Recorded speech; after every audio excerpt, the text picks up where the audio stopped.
Avant de nous lancer dans l'étude des fonctions à proprement dit, nous allons nous rappeler les modes de représentation d'une fonction étudiée en secondaire 3.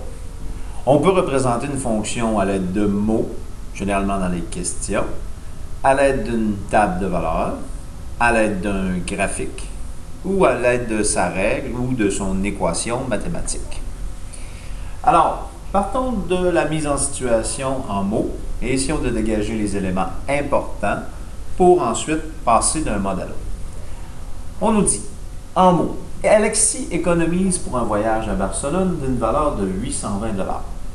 Il se dit capable de mettre 120 $ de côté par mois. Par contre, il doit régler une dette au départ de 1000 $. Donc, des éléments importants se retrouvent dans ce texte. Donc, on voit que la mise en situation met en lien des éléments d'argent et de temps. Donc, l'argent économisé dépend du nombre de mois qui sont passés. Donc, les deux variables mises en situation, on dit le nombre de mois X et la somme avancée. La somme avancée dépend du nombre de mois passés. À ce moment-là, ça ressemble à des mises en situation qu'on a vues l'an passé en secondaire 3. On va essayer de voir ici la valeur initiale et le taux de variation. Donc, au départ, dans la situation, qu'est-ce qu'il doit régler? Qu'est-ce qu'il y a comme problème? Bien, il y a une dette de 1000 $. Donc, on parle ici de la valeur initiale. Et 120 $ par mois, donc 120 $ par mois, on va parler ici du taux de variation.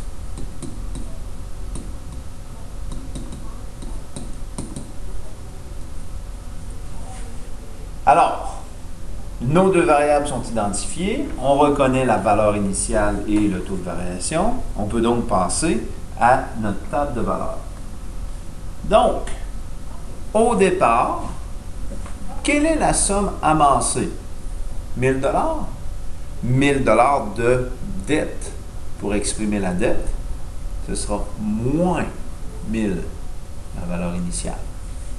Donc, la valeur initiale se retrouve ici dans ma table de valeurs, c'est-à-dire la valeur de Y lorsque X vaut 0. Ici, c'est ma valeur initiale. On la retrouve, c'est la valeur lorsque X vaut 0. Ensuite, au bout d'un mois, quelle sera la somme qu'il aura de côté ou quelle somme aura-t-il pour pouvoir faire son voyage?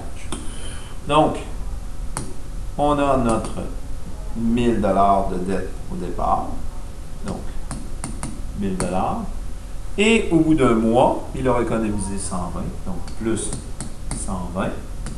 À ce moment-là, on sera à une dette moins grande, mais moins 880 $. Au bout de 4 mois, donc, à l'intérieur de son 4 mois de 120 $ économisés, 480.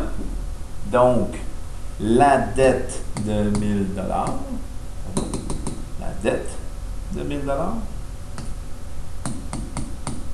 auquel on peut ajouter le 480, nous donne une dette de 520 $. Donc, 520.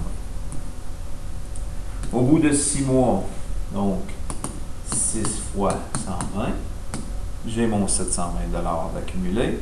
Je rembourse ma dette de 1000 $. Donc, ma dette de 1000 $ plus 720. Il me reste 280 à rembourser. Je continue avec mon 9. Donc, 9 fois 120. 1080. Donc, ma dette de 1000 $, auquel j'ajoute mon 1080. Donc, on peut déduire que j'ai 80 $ d'amassé pour mon voyage. Ça va bien. 13 fois mon 120 $, donc 1560. J'ai ma dette initiale, donc moins 1000, plus mon 1560 $, donc 560 $. J'ai donc construit ma table de valeur. Si on regarde à l'intérieur de la table de valeur, on peut observer le taux de variation. À chaque fois ici que ma valeur de x augmente de 1, ma valeur de y augmente de 120.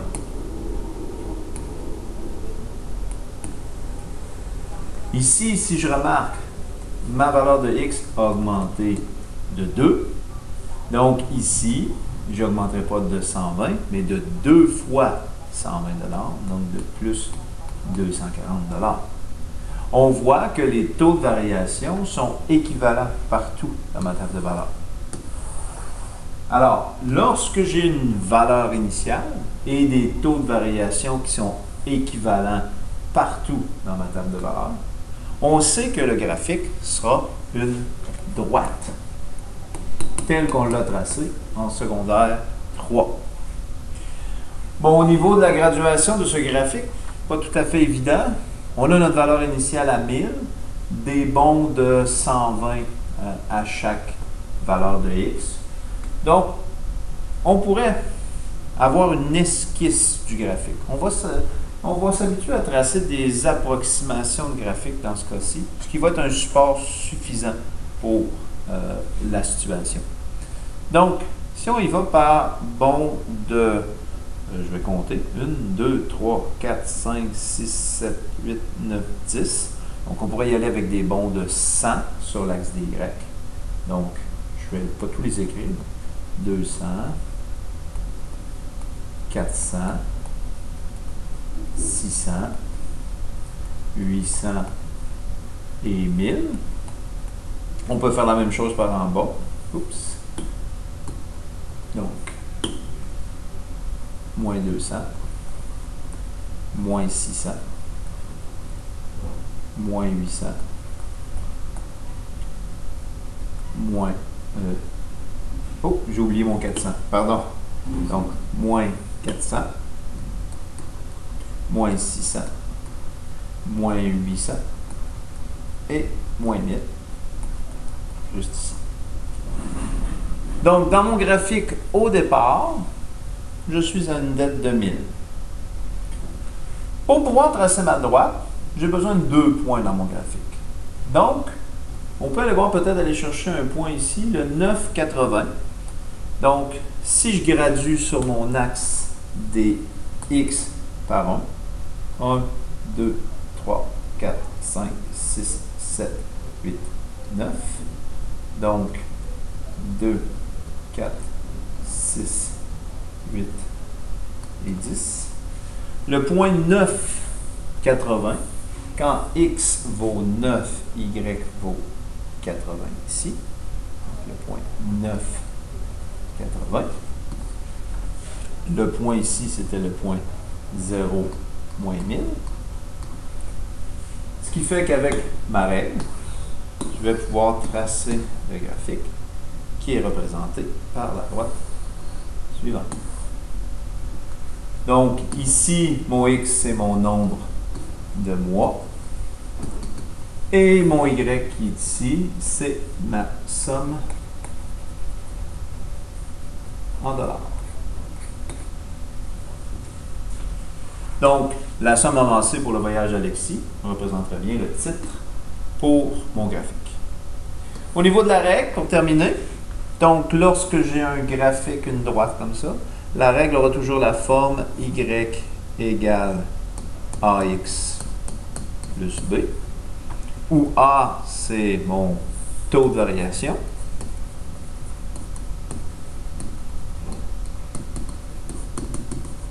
et b qui est ici ma valeur initiale. Donc, l'équation ici de cette situation, ben, y représente ma somme amassée, donc on va laisser y, égale mon taux de variation, donc 120 $ par mois, donc 120 fois x, qui est mon nombre de mois, plus ma valeur initiale. Donc, plus, et ma valeur initiale est négative, donc moins 1000. Ce qui fait que pour des besoins d'esthétique, on va plutôt écrire l'équation y égale 120x moins 1000.